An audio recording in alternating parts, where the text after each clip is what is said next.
Orly Gutesa, maraming salamat sa iyong matapang, maisog na paninindigan at paglalahad ng katotohanan.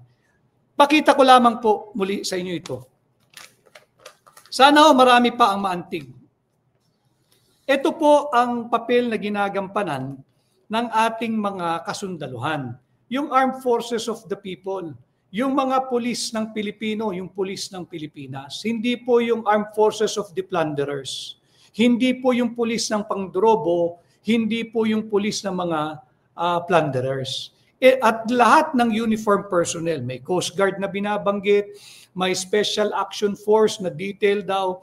Ito po kayo, yan po ang kahalagahan ninyo sa lipunan. Namnamin po ninyo ang mensaheng ito.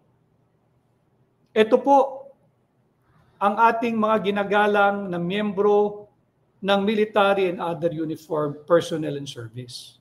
Sila po ay nagbubuwis ng buhay. Pero wag po kayo magbuwis ng buhay para sa mga ito.